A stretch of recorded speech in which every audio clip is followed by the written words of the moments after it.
So there's a major AAA game headed to the Nintendo Switch that fans have been waiting a long time for any form of an update or gameplay footage of, and it is in the news today, and I want to share with you guys why that is. Then we also have to talk about the 5-minute overview trailer that dropped for Metroid Dread today, because Nintendo continues to blow out this game with a ton of media, and it has some fans talking if they're revealing maybe too much, so I want to share my take on that with you guys. And the big talking point for today's video is we may be right around the corner from a base model Switch price drop, which we have not seen since its release, and I want to say what this means for the future of the Switch family of systems as a whole.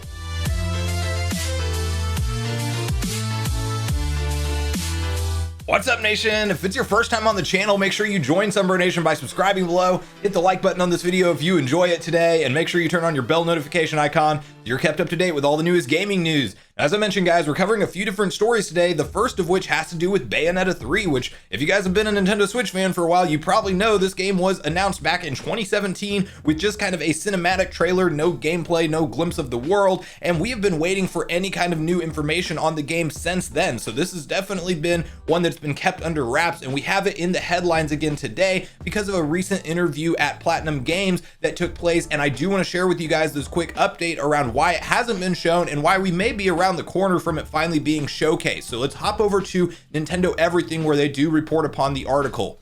Platinum Games wants to show Bayonetta 3, but not up to them what to say and when to say it. Despite the lack of recent news surrounding Bayonetta 3, the game has most definitely not been canceled, and Platinum Games is again looking to assure fans that things are going well. You may recall that the studio's Hideki Kamiya indicated that we could see the game this year. VGC asked him about that in a recent interview, in which he stated, "It was more of a not definitely something will come out this year, but if there is a year, then something should happen, right? If you remember last time, I said that even though everyone was asking about Bayonetta 3, maybe you should tell everyone to forget about it for a while. I kind of need to keep that stance for now, because ultimately it's not our decision what to say and when to say it. As much as everyone is clamoring to see it, we are really wanting to release it too. Everyone who is working on the project is of course very proud of what we're doing and wants everyone to see what we're doing. As much as fans are waiting for it, we are waiting for the day when we can show it. We want everyone to cheer us on as we run the final stretch. We want to show it too." You then have the head of Platinum Games also said that fans don't need to worry. Don't worry at this time. He said everything is okay. So I think as we've continued to see more and more interviews from Platinum Games get out there, it just sounds more and more like they're kind of passing the buck to Nintendo officially at this point, basically stating like, hey guys, we want to show off what we've been working on too,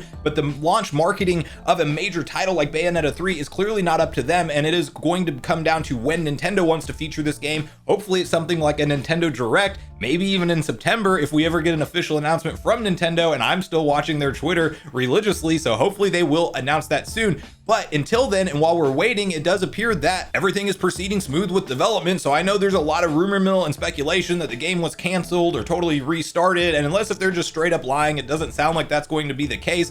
And since this is such a big fan title, I do think, you know, a 4 or 5 year development cycle sounds about right for it. So hopefully we get some kind of gameplay trailer soon. I'm sure it'll be a major game that would be focused on at a direct event, not just like a surprise drop on Twitter, but you never know. Nintendo is Nintendo at the end of the day, and they are ultimately calling the shots with this title. So let me know in the comments down below if you guys are excited for a glimpse at Bayonetta 3 and if you've played 1 or 2 so far. Now from there, we have to talk about why Metroid Dread is back in the news, and that is because of Nintendo's continued media push for this game. This overview trailer is 5 minutes long that they released today, and wow, does it ever do a good job of showing off what this game is going to have to offer and the world that we are going to explore through on October 8th in Metroid Dread. And you know what? The trailer does a great job. This is honestly the type of trailer that I would have expected to be at something like a September Nintendo Direct, as I don't know what else they will show us of this game until its actual release on October 8th. But I mean, they're doing a great job exposing a bunch of new fans that don't know what Metroid really has to offer. Maybe they've never played a Metroid game. I mean, I have some of the people down in the comments stating that they're excited for Dread because it's their first Metroid title.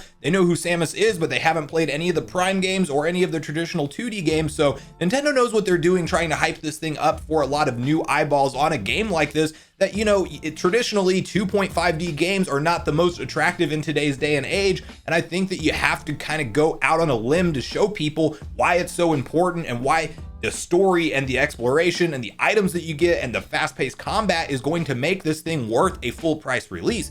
You then have kind of the online discussion that's going back and forth around, is Nintendo showing too much of this game, and are they essentially spoiling the game before it actually comes out? And I think that a lot of the people that are saying that are maybe, you know, maybe they are hardcore Metroid fans and they really don't want to see anything until the game comes out, and that's fine. You can just skip over those tweets, but I think there's a larger majority of people who are saying that, who really don't understand that a Metroid game is the experience of the game itself. Like, you know, you're going to get item upgrades, you know, you're going to have a bunch of awesome abilities as you traverse the world, and you kind of know the general layout of a Metroid game. And you know, it's not like they're going out and spoiling who everybody is. Like, we see a lot of quick flashes of the Chozo. Can we trust him? Can we not? You're definitely in combat with some robot Chozo. I do think that the Chozo that looks like more of the natural bird type creature is probably a good guy, but we don't know any of the true details of what's going to unfold in the story of the game. And that's something that we'll be along for the ride for after it is released. So I don't think Nintendo, personally, in my opinion, has spoiled anything for this game. They are just merely doing a great job of hyping up all of the action sequences and a lot of the intense gameplay that this game is going to have to offer. So in my book, I couldn't be more pumped for Dread. Every trailer that comes out, I watch,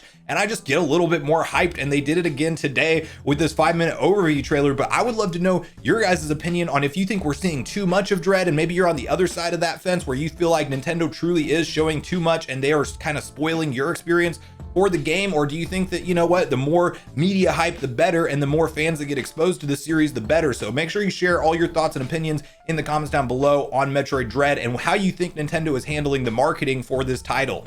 And finally, I want to cover why you guys have probably been seeing that Nintendo Switch could be around the corner from a price drop as soon as next week. In the news, as late last night, there was an account on Twitter by the name of Nintendo Alerts, who is a retail tracker type account that definitely has inside connections in different retail spaces, as they have had a crazy track record of leaking numerous different things before they were officially announced through their retail channel partners. And it just appears that this could be another thing to look out for. So if you are somebody who's going to buy a Nintendo Switch right now, the message is going to be at least wait until next week to see what happens with this price drop scenario, because they are claiming that this could happen as soon as next week, as soon as Monday, in fact. But first, I want to hop over to VGC and read through the article briefly with you guys, and then really share my thoughts and opinions on the fact that we may be seeing a landscape shift here for the Nintendo Switch family of systems, and what this might mean for stuff like the Switch OLED as well. But first, let's hop over to VGC to read through the article.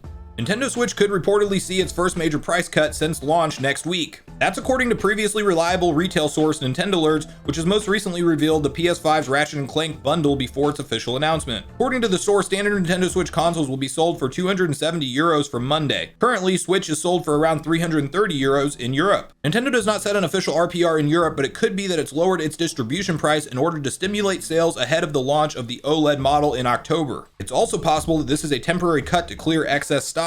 VGC has asked Nintendo for a comment, and we'll update the story when we hear back. So this is a really major deal in my opinion, and it causes a lot of speculation on why this is happening, because, you know, we haven't seen Nintendo adjust the price of the Switch base model since its original 2017 launch. And, you know, this will be a big move if they do that, and it could mean a few different things. And so there's a couple things that are pointing to the fact that maybe Nintendo is actually potentially backtracking on the $350 price of the OLED. Now, this is speculation, I want to make that clear, but if you guys don't remember, I did make a video a couple months back, or maybe just a month ago, whenever people at Walmart who pre-ordered the Switch OLED model were randomly getting emails stating that they got $50 off of the OLED model as a competitive price match, and nobody really knew why that was happening. And so it's like, does Walmart know something that maybe, you know, we didn't at the time, and the Switch OLED will actually be adjusted down to $300? You even had people taking that screenshotted email and actually going to other competitive retailers like Target and Best Buy and actually successfully getting their pre-orders adjusted down to the $300 price point as well to keep up with Walmart's pricing. So,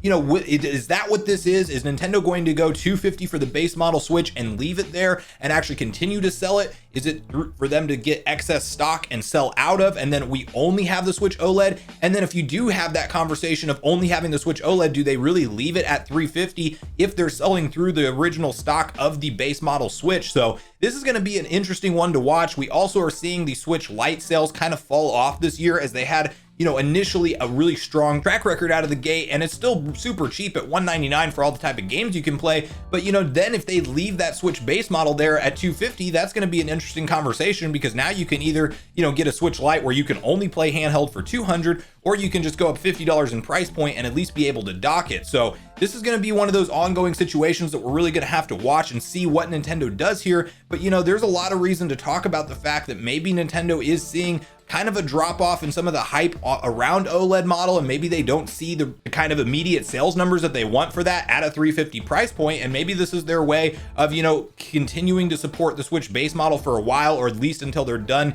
clearing out their existing inventory, and then ultimately sliding in the OLED model at that $300 price point. But you know, this is one of those situations I would really love to hear from you guys on, because you know, I'm open to ideas and theories on this one, as it's just like I said, a developing situation right now that we're just now hearing about. So do you guys think that this means that we're going to see any kind of price adjustment on a Switch OLED model? Do you think it's coming down to 300, or maybe Nintendo just keeps that at 350 and then they're simply going to have the 250 to kind of sell out the rest of the Switch base model, and then the new entry point for a Switch that can be docked will be 350 in the future with the replacement of the ultimate OLED model? Or maybe this is kind of that tinkering down, slow price adjustment that we see them do with the DS type of line, where almost every year or two they're releasing some kind of revision or new model. And maybe, you know, ultimately we see that heavily rumored Switch Pro that actually does do 4K in docked eventually come out at the 350 price point, and then the OLED takes the 300 or even goes down to 250. So obviously this is all up for debate and speculation right now. So at this point in the video, guys, I want to know all your thoughts and opinions on everything we talked about today. Are you excited for Bayonetta 3, and are you planning on picking it up at release? And when do you think we'll see that trailer? Then I also want to definitely hear from you guys on the Metroid Dread overview trailer and your thoughts around the whole situation about how Nintendo is marketing this game. And then again, the big talking point is, what do you guys think is going on with this Switch price adjustment? And do you think we're going to see the price of the base model Switch really go down to 250 according to these reports as soon as next week? So make sure you share all your thoughts and feelings in the comments down below before you leave the video, as I do look forward to getting a back and forth conversation started with you all around this topic. Thanks so much for watching the video today, everyone. I do truly appreciate you all sticking around until the end. I do at this point in the video want to invite you all one more time to join Sunbro Nation if you haven't done so already. Do so by subscribing below, hit the like button on your way out if you enjoyed it today, and make sure you turn on your bell notification icon so you're kept up to date with all the newest gaming news. That's going to do it for me, guys. I hope you all have a great day. Sunbro Nation, out.